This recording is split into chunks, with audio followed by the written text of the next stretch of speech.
Yeah, thanks, Tom, for the introduction. And yeah, so I'm an ecologist at the British Antarctic Survey. And as Tom just said, I also work very closely with Cavanagh, the Commission for the Conservation of Antarctic Marine Living Resources, which is the body responsible for managing Southern Ocean ecosystems.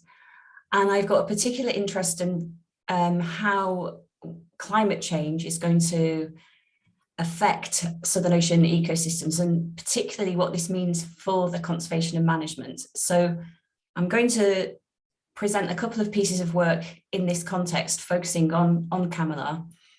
And I just have to say, as this is being recorded, I'll just say at the start that if I talk about Cavanagh resolutions and things like that, I'll clearly state that, but otherwise do take this as my experience and my views on Cavanagh. I'm definitely not speaking on behalf of them in this presentation. So I just wanted to say that. And also, I've not done this work on my own, lots of people involved. I'll acknowledge everybody at the end. So I'm just showing this slide, which I showed at the kickoff meeting of Cavanagh, because I'm co-leading theme 5 together with Liz Thomas. And the main purpose of that theme is to communicate the results of Cavanagh to stakeholders. And so I'm just put this slide back up that I showed at the kickoff meeting, just to put that into context. You know that climate change science, the science of Cavanagh, has such relevance and importance for a wide range of stakeholders. Now, from my own point of view, for my own interests, it's particularly the bit I've put in red there in the second point on Antarctic species and ecosystems, but particularly what that means for the fisheries management, for protected areas and that kind of thing in the Southern Ocean. And a couple of important aspects that we flagged at the kickoff meeting that were really important, and I'll also try to convey their importance through this talk as well, and through the work myself and colleagues have been doing, it's the information, the scientific information on climate change that can be provided by Cavanagh and indeed the wider climate science community that can help to improve decision making. And in order to do that, we need to understand the objectives of the different stakeholders. And so for this presentation, I will talk pretty much only about Cavanagh as an example stakeholder.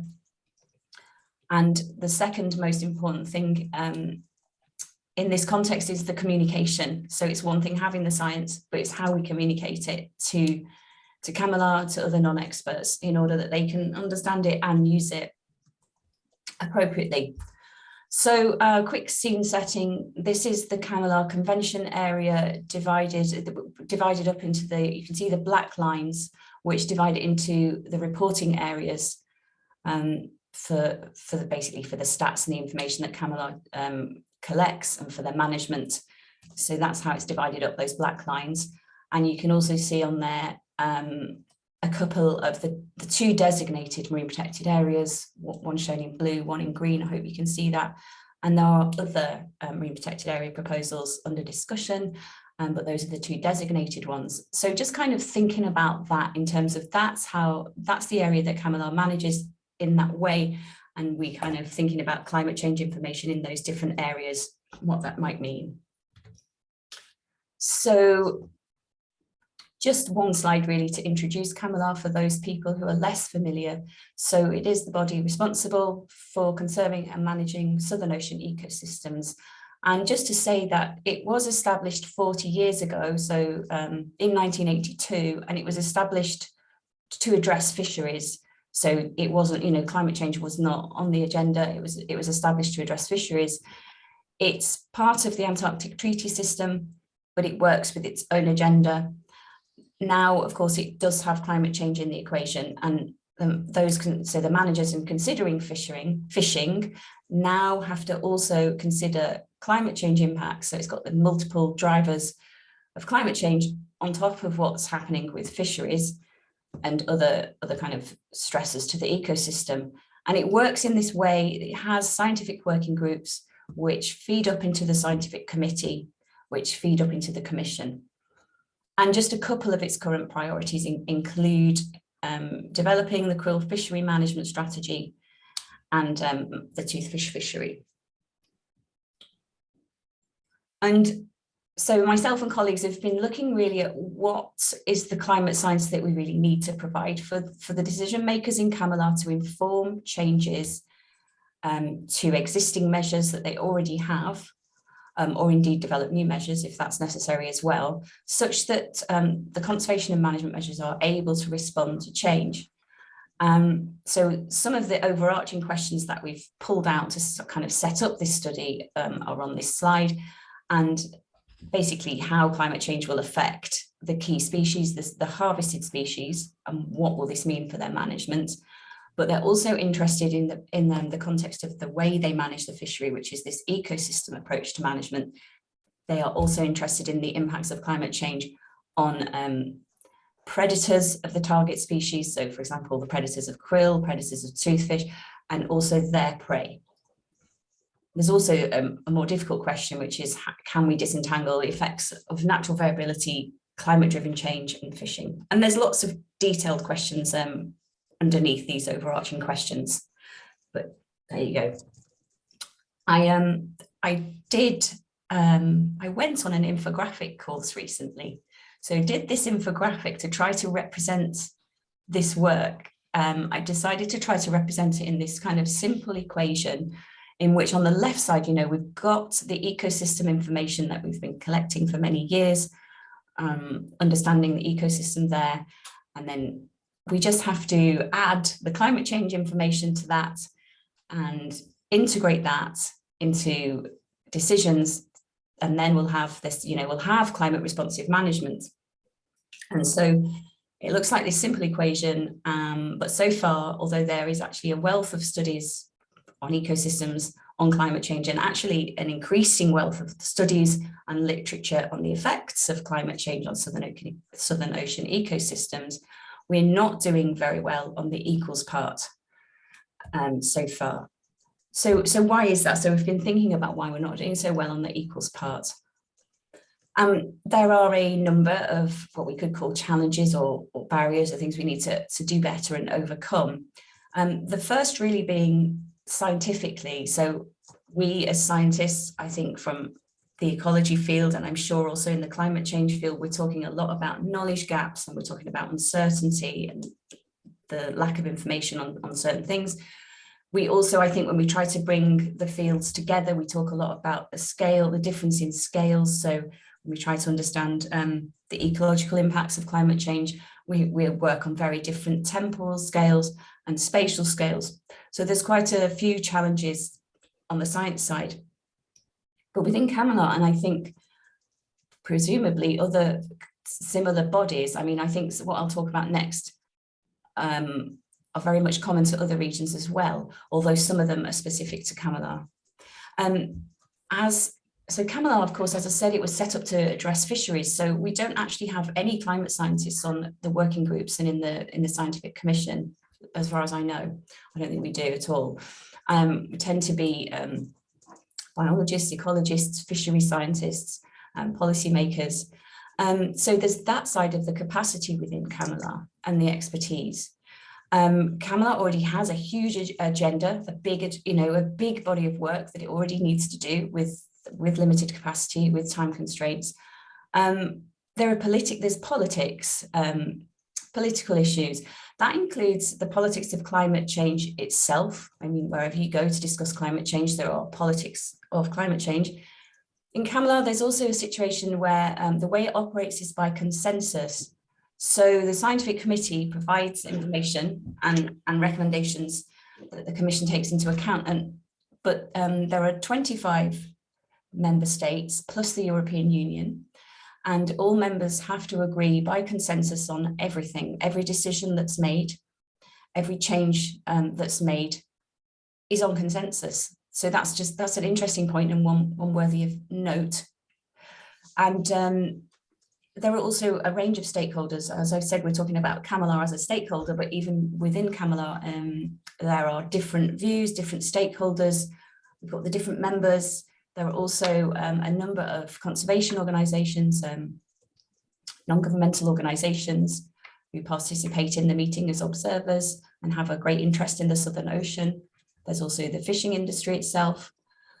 So these issues all need to be considered in the decision making and how everything proceeds. And also, I just mentioned the pandemic at the bottom, because the virtual meetings of the past couple of years, I think we've probably all experienced that there are positives and negatives. The pros and cons is that the pros of actually having the virtual meetings over the past 2 years have actually meant, as far as I can tell, a much wider range of people have been able to participate, engage, contribute, and that is really positive because, of course, you know, it's not about everybody flying to meetings, but and then, you know, the capacity of a certain room and things like that.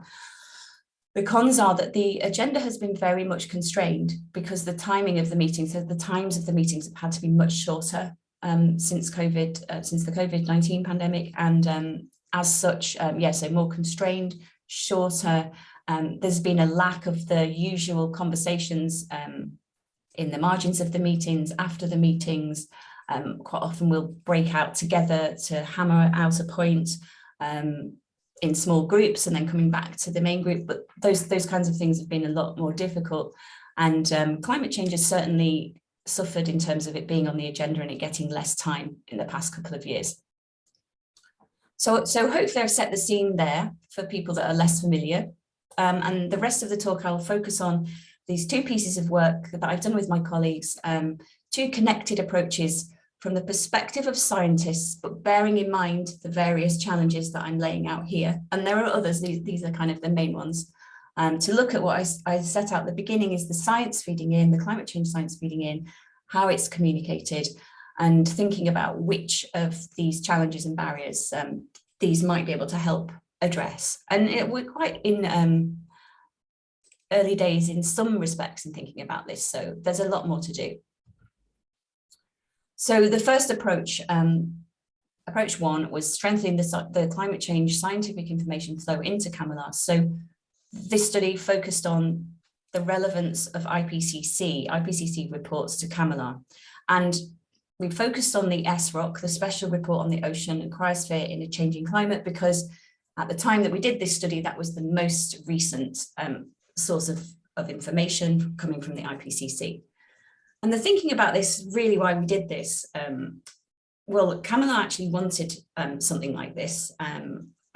But secondly, this was partially a way of overcoming some of those barriers that I've just spoken about in terms of climate change discussions, actually in the Cavanagh meetings, because of the way that the IPCC process works. We could kind of circumvent some of the discussions in terms of the fact that this is already approved by all the member governments, which includes all the Cavanagh members. So rather than perhaps coming to a Cavanagh meeting to talk about one model or a particular study that you could be saying, well, that's kind of your opinion or your bias and we need more, we actually need to do all of that as well, of course. But this kind of helped overcome some of those existing barriers.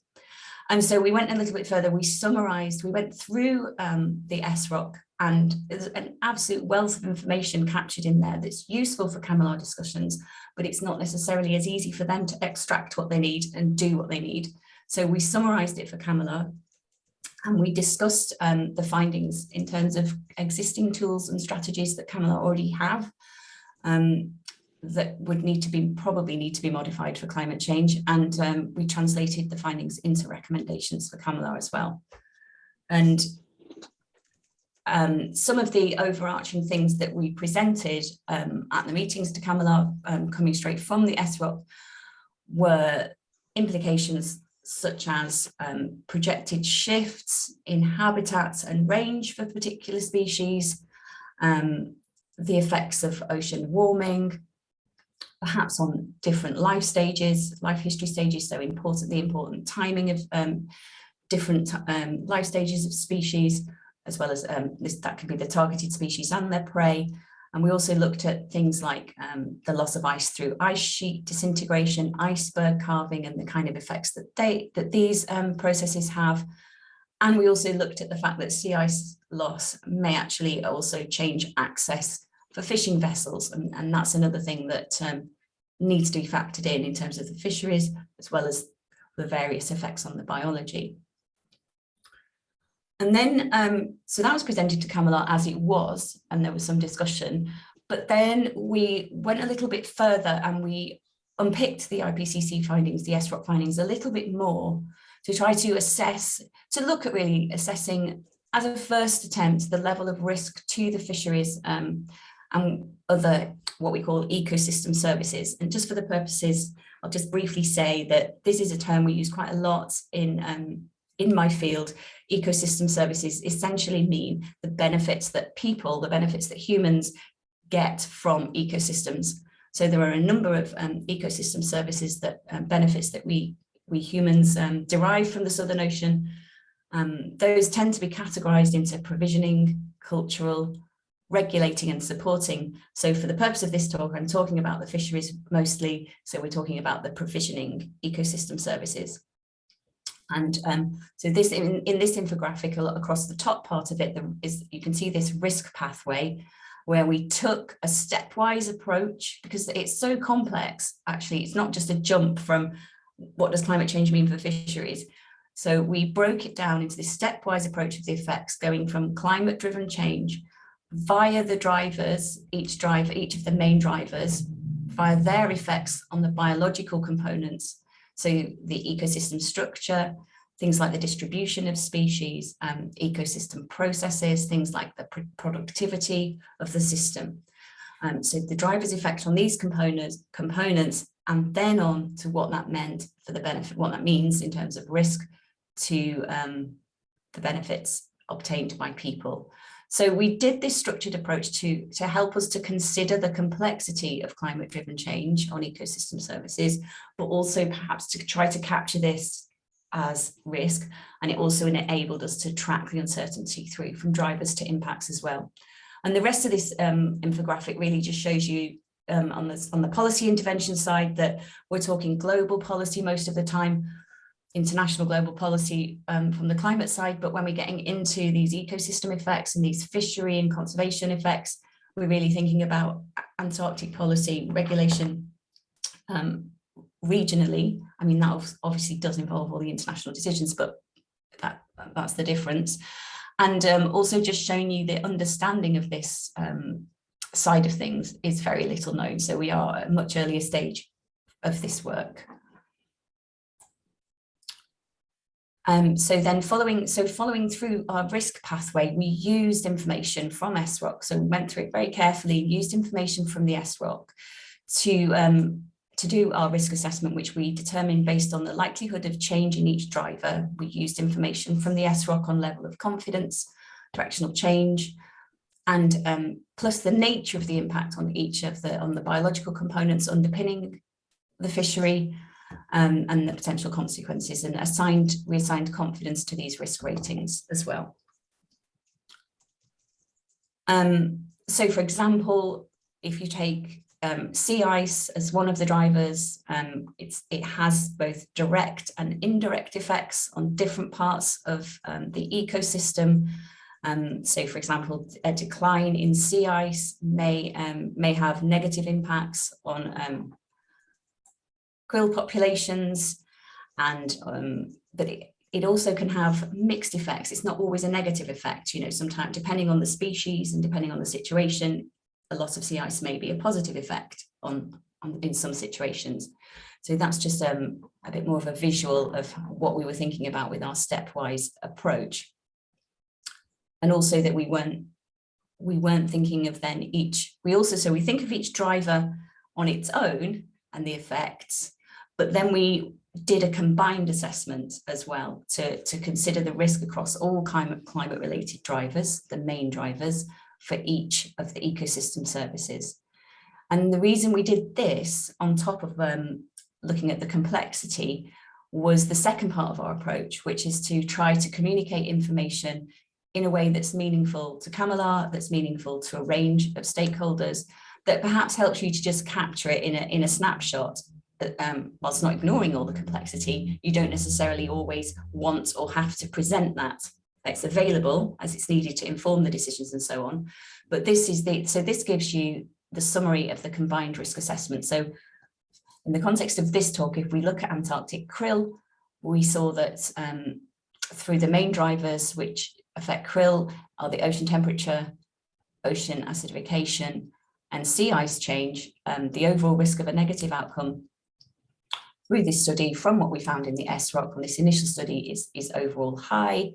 For toothfish, it's medium. And communicating in terms of risk in this way, we were thinking can this help us overcome some of those barriers that I raised earlier? As I said, you don't, at a glance, this is quite useful. It might wake some people up. It might make them start to think, okay, yes, it's not just a list of bullets on a slide, but we're looking at some colors now, we're looking at what this might mean. And as I said, of course, the detail underpinning it is available and helps. So we then went on to make a set of recommendations to Cavanagh. Sorry, I actually meant these to come in as bullets one by one, but we've got it all there. I blame the fact that it's 5 a.m, sorry. So communicating in terms of risk, helping to understand potential outcomes, the risks of not adopting a certain management measure or not maybe changing a certain measure. For example, well, of course, Cavanagh can't address climate change itself, but reducing human use or managing it more carefully, for example, in a certain way, might help compensate for the impacts of climate change.